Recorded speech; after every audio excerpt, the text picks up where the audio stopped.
now, by this time, God had begun to impress in my spirit that, you're going into government at some point. In my head, I'm thinking, when you hear government, you're thinking civil servants. You're thinking coats on the chair. You're thinking, surely God, you could not have raised me for this. But I had really misjudged what God wanted to do with me at the time. So I finished my master's. I graduate, and this was around 2013. And that's when now he begins to pump in my spirit about the nation. And that thing that was a spark begins to intensify in my spirit. That's when now in 2014 we did the McDowell concert. Yes, because William McDowell. He began to now emphasize certain things in my spirit and in my heart that were now manifesting regarding the nation and all that. By the time you're making a concert like that free, there's some miraculous things that have happened. Yeah. To bring... By the way, we're talking about at the time, you're the biggest gospel artist. Yes, in the world. You get what I mean? Yeah. That's cost to bring him. You brought his whole band, venues, all these things. Yeah. I know there was the plan to be a cover charge, and then suddenly I had there was an announcement that it was free. So what happened was we had planned. I knew God wanted us to bring him. Me in particular, and we had gone through the process, agreed, made a down payment. God provided for that. And because you're already thinking, the pattern is you do a concert, you charge to recover your costs because you have to pay for KICC, yes. You have to pay for his ground transport, for his flights, you have to pay his costs because you also have to pay him. And the obvious thing was to charge tickets so that you're able to recover your costs. And one of these mornings, as we were planning and prepping, very close to him arriving, God asks me, who told you to charge? Now I'm like, why did you let me go through the planning process to get to this point only to ask me? It's almost like, what are you doing here? Yeah. And the question in my spirit was, this is worship. This is a platform that you're creating for people to worship. I showed you this in high school.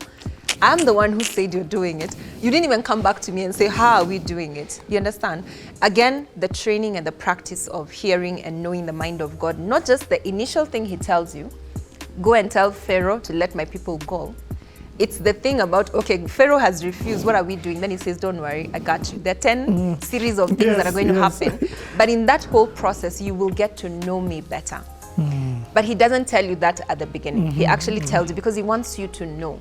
I think it's in 1 Peter 2:3 or 2:3. It says about that grace and peace be multiplied to you in the knowledge of God. Like there's an incremental multiplication that happens. The peace comes and the grace comes as you get to know him. You get confident in the boat when there's a storm because you've gotten to the point of knowing the one who multiplied the bread and the fish, he can handle this as well. So there has to be that incremental knowledge of God. And that was, again, another opportunity for me to get to know him. So he says, cancel the tickets because at least I have a witness here. There was a charge and then suddenly we say it's free and the place was packed to capacity. There was an overflow outside and it was an amazing experience. Beyond what happened there for everyone else, it was my knowledge of him. You know the way Moses can be leading people? They're seeing the signs and the wonders, but Moses is having a totally different experience with God. Yes, exactly. That was me. As getting to know God on levels that first of all, it's not your industry. You have no business doing a concert, but because he said you did, you turned the opposite or a different direction, he corrects you, you still end up in his will. Those are the kind of things that anchor me in terms of my walk with God, because you get to know him, not even from scripture, but from having encounters with him where he says you do. And I mean, we finished that concert, no debt, not owing anyone, McDowell. Everyone was sorted and everything sort of like worked out together the way as if we had raised enough money to pay plus profit. That's insane. Yeah. I love what you said. So what you're talking about is a miracle. That is the definition of a miracle happening. And one of the things that a miracle does is it makes you understand how much God, it shows you God's might and his power and his ability to provide miraculously. But it also makes you feel his love, direct love for you. You're seeing all those people and you're like, yeah, he used me to do this. Yeah. Like what on earth is that? Yeah. Okay, so you're finishing this governance school, you've graduated, tug of war happening between corporate and governance. Yeah. Are you beginning to read the newspaper and watch news? I think.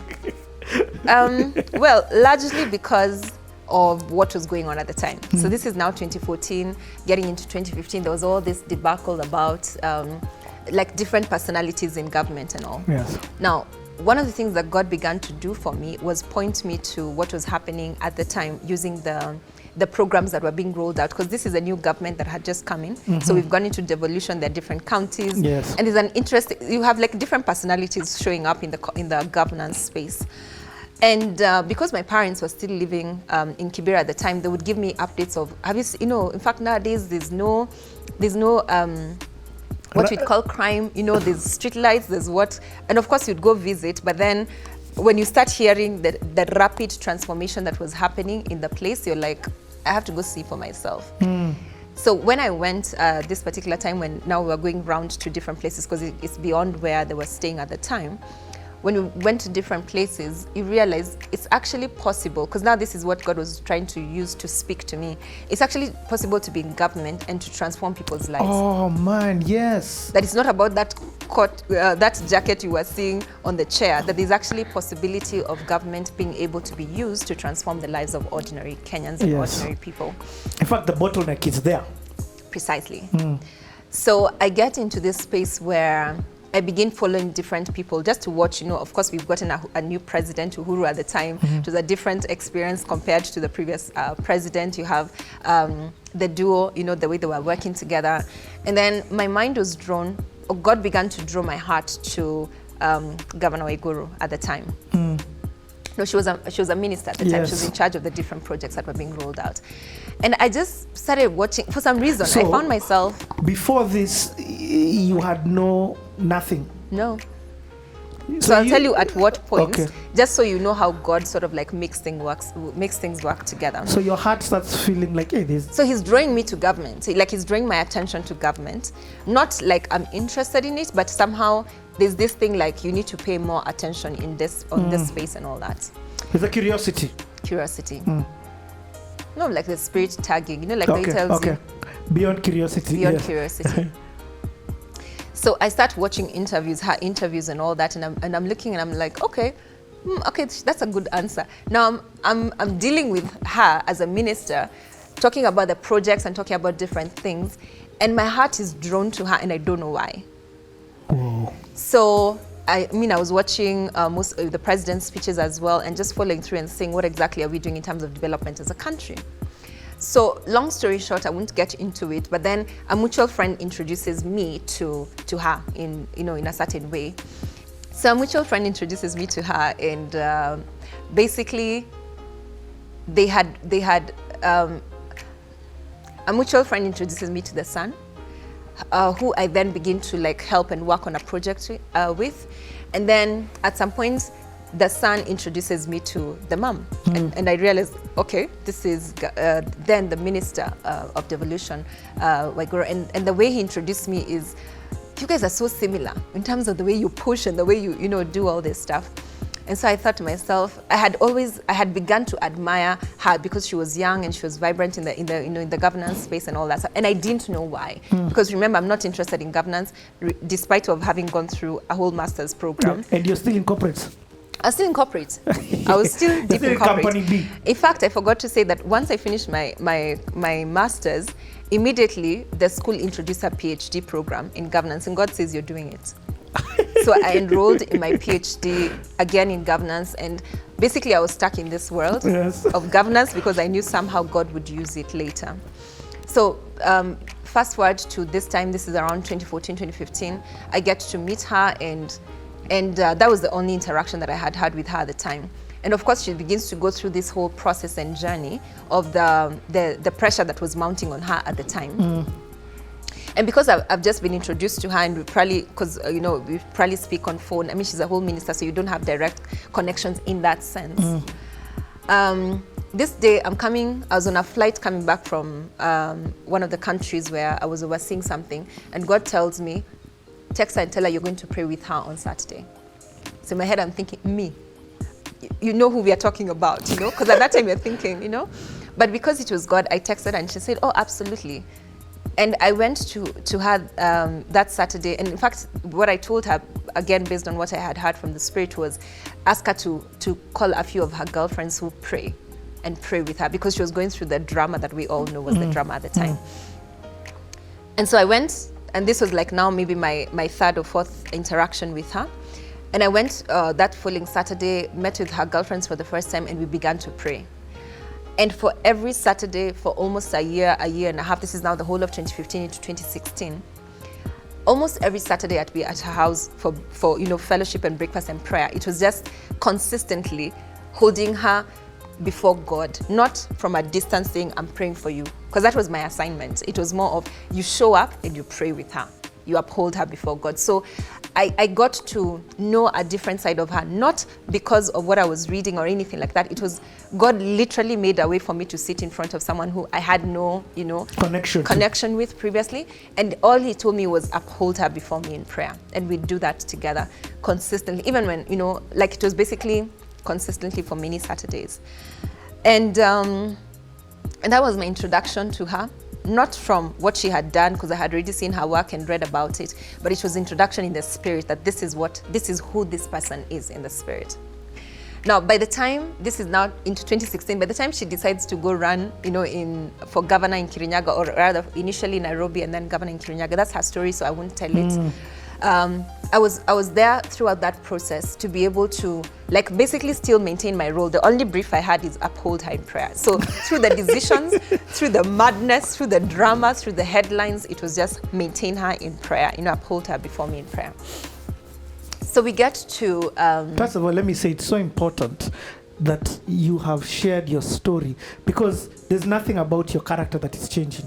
So it's just the people who are coming in. If I told you start this story from the beginning, and you tell me, oh, God told me to go and pray for governor, and I'm gonna be like, yeah, whatever. Because this was me, he's telling me to go pray for for whoever.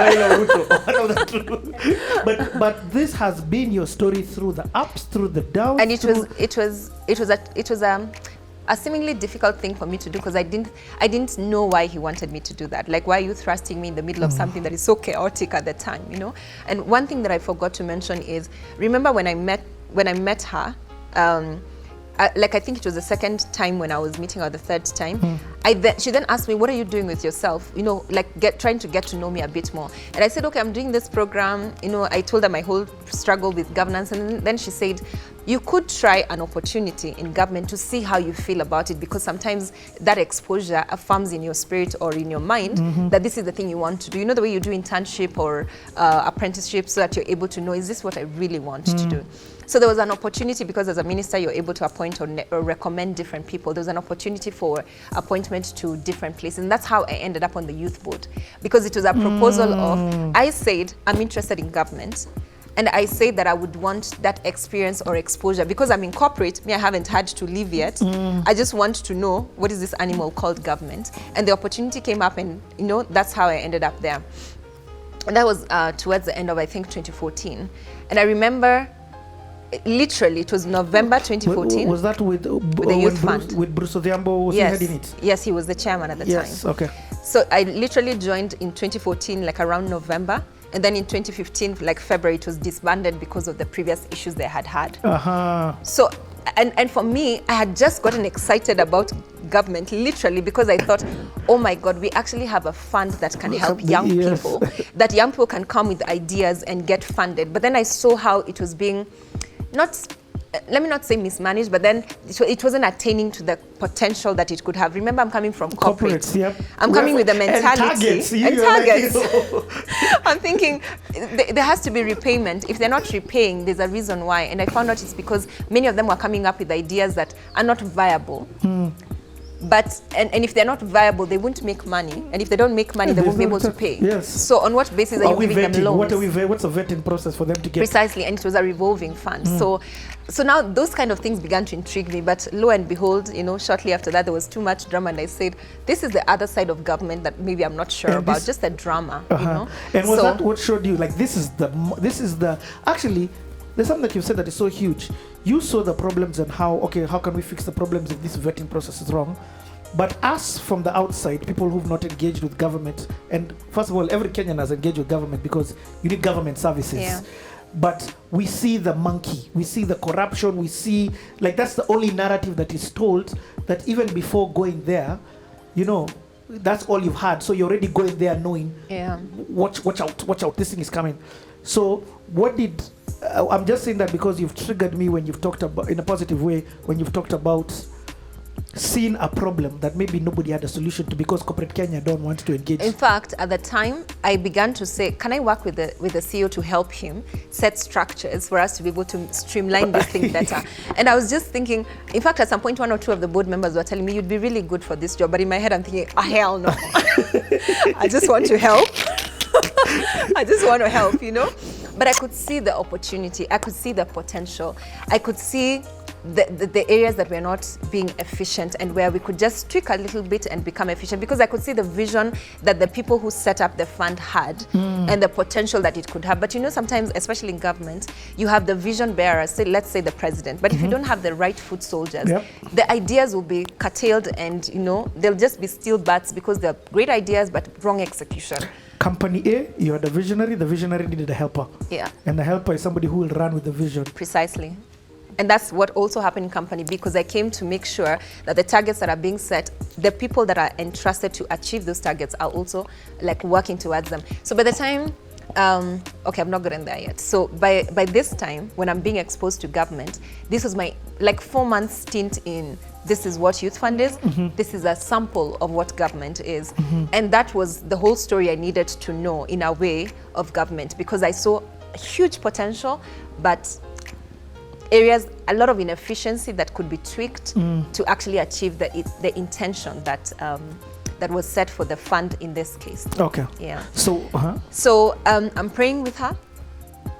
And this is now 2016, end of 2016. Of course, she's now got into election. I would go during the campaign period to hang out with her, and I was like, I don't even know how you do this, you know?